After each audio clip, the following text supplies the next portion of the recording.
Another rollercoaster week of FPL has drawn to a close. We have had an injury update on one of the most highly owned player in the game in Erling Haaland. So today, I'm going to be taking you through my first game week 17 transfer plans, what I plan on doing if Erling Haaland is confirmed to be out for the Crystal Palace game in game week 17, and what I'm going to do if he might be available for that game as well.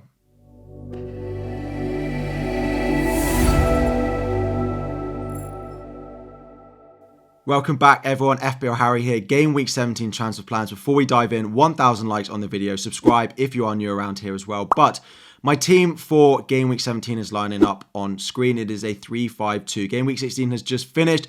For those of you who may have seen a video about 3 hours ago, planning to upload this once I've done it again, I did upload it. There were a couple of things that happened in that game that I decided to take that video down. I'm now sat re-recording and I will upload this again as soon as I can because I want to make it as full and just as possible for you all. So I did actually get a green arrow in game week 16, despite only 9 of my 11 players blanking. The only players to get a return were Salah, who was my vice-captain for Erling Haaland, and of course Son as well. Now, looking at my team going into this weekend, it doesn't actually look that bad. Dubravka and Livramento in my defence. Kieran Trippier picking up his 5th yellow card, so Livramento is almost guaranteed to play that game. Trippier is a player I've planned to buy in a couple of weeks anyway, and hopefully he'll drop in price a little bit now. Dubravka's not been great, but Areola is still injured, so I do plan on going with the double up. Tsimikas in the middle of my defence with Gabriel in there as well. In midfield, we've got Cole Palmer, Son, Gordon, Salah, Saka. On paper, a really nice midfield, and a midfield I don't plan on needing any transfers for. Up front, Ollie Watkins, glad I've held on to him. No goals or returns in the past couple, but good Villa performances. They're now challenging for the Premier League title, so I'm happy, definitely happy he is still in there. And then Erling Haaland, the big talking point for this week. The transfers I make this week will depend completely on whether he's going to be available or not for that Crystal Palace game. Of course, Manchester City have a blank in game week 18 where they don't have a fixture. So if Haaland is going to miss Crystal Palace and then blanks in game week 18, I would probably sell him for another striker to bring him back in game week 19 or game week 20. But if he is going to be available for Palace, he'll likely stay in my team and probably be my captain as well. So first up, just to cover what I plan on doing if we get news that Erling Haaland is going to be okay for that fixture against Crystal Palace in game week 17. I would make one transfer and I would start to bolster my defence a little bit. It's something I've spoken about over the past couple of weeks. There are a few ways that I want to do it. Cash is the most likely to go out just because they've been so defensively solid without him in the team. He might come back in for some of their easier fixtures, but he's not certain to. He's also on 4 yellow cards and he's also rapidly dropping in price. There are top 3 replacements for me. Senesi of Bournemouth is probably not one I'll go with. However, 2 clean sheets back-to-back, 2 goals as well for Bournemouth back-to-back, 4.3 million, and plays Luton at home in the next fixture as well.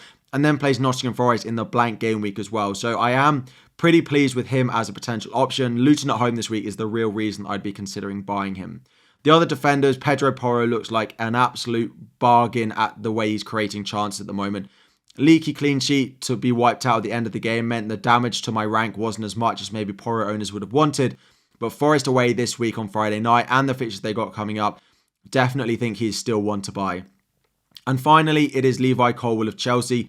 4.6 million. Now, Cucurella went off with a potential injury. Reece James has also got a potential injury. So it does just mean the amount of players that can play defensively for Chelsea are a little bit less. It makes us weaker defensively, but it also means Levi Colwill at 4.6 million is more and more likely to get into that Chelsea starting 11. It also frees up a little bit more money. So when I do go to buying Kieran Trippier over the next couple of weeks, I can absolutely go and do that. He is an option I like. If you are buying a Chelsea defender now, I would recommend Levi Colwill over any of the others. Do think Badiashile at 4.4 should get a decent amount of minutes, but Colwill, just with the fullback issues, is pretty nailed to play the upcoming games, I think. And then next up is what we do with Erling Haaland if Erling Haaland is out. So I could talk to you about forwards. I could talk to you about Isaac, Callum Wilson being back. I could talk to you about Darwin. I could potentially talk to you about a few other options. Gabriel Jesus. I could even go down to some of the cheaper options as well. But for me, it's between 2, Dominic Solanke and Raul Jimenez at Fulham. But given the next 3 fixtures for Bournemouth, I don't want to tell you that I'm going to buy someone else when I'm pretty certain if Erling Haaland is out, it's going to be Dom Solanke that comes in. I've recommended to you all to buy him over the past few weeks as much as possible. And now he has Luton, Fulham and Forest in the next 3 games. And I think he will continue to do well. So if Haaland is out, I will free up a lot of money, about 7.5 million more than I already have on top of the 2.6 million in the bank to go and buy Dom Solanke. And then what would that mean for my future transfers? So I potentially would take a -4 this week and start upgrading my defence, doing cash to the likes of Trent Alexander-Arnold, who has looked really good for Liverpool. Of course, Kieran Trippier is suspended going into game week 17, but will be back for game week 18. That almost nails him to be a transfer in for me in game week 18 once he's returned from his suspension from Livramento. Now, Dan Burn is nearing a return as well, so that would, be a good transfer. I do like Kieran Trippier. He needs a rest, but he's going to get that in game week 17 now that he's suspended. So if Haaland is out, I'm pretty certain I'll take a -4 to do Solanke and start to upgrade my defence. I'd play Trent over Tsimikas this week and then do Livramento to Trippier in game week 18 after he turns from his suspension. Now, you're probably thinking, well, Harry, if you do these transfers, how are you going to get Erling Haaland back? However, both Salah and Heung-min Son go away to international tournaments with the African Cup of Nations and the Asia Cup, respectively, in about game week 21. So although I might be spending money on Trent and Trippier, I will be selling expensive players in my team anyway very soon. So I will have the money in the bank to go and potentially do Dominic Solanke back up to Erling Haaland in about game week 19 or game week 20 as well. So I'm 50-50 on whether I think Haaland's going to be back for that Crystal Palace game. But if he isn't, if he's going to be out, then he'll go down to Dominic Solanke and I'll start spending money on my defence. Trent this week and then Trippier going into game week 18. So back having a look at how my team lines up going into the weekend. Again, 3-5-2. It just completely depends on what's going to happen with Erling Haaland. If Erling Haaland is going to be okay, if we think he's going to play against Crystal Palace, then cash will go probably to Pedro Porro as my most likely transfer. If not, I do still fancy Levi Colwill, especially him being slightly more nailed with some of the other Chelsea injuries that we've seen over the weekend. He would then start over Tsimikas, whether it's Porro or whether it's Levi Colwill. Now, if Haaland is going to be out, then I would sell him down to Dominic Solanke. I would then use the money that I free up to doing cash, probably up to Trent Alexander-Arnold, and then I'd bench Tsimikas again. So Tsimikas, although he's in my starting 11 at the moment, is pretty unlikely to be in my team come the game week 17 deadline. Either way, whether Haaland is in or Haaland is out, I will finally buy Trippier going into game week 18. I hope he drops in price now that he's suspended for that Fulham game. Hope a few people decide to sell him so that he drops maybe to 6.9, 6.8.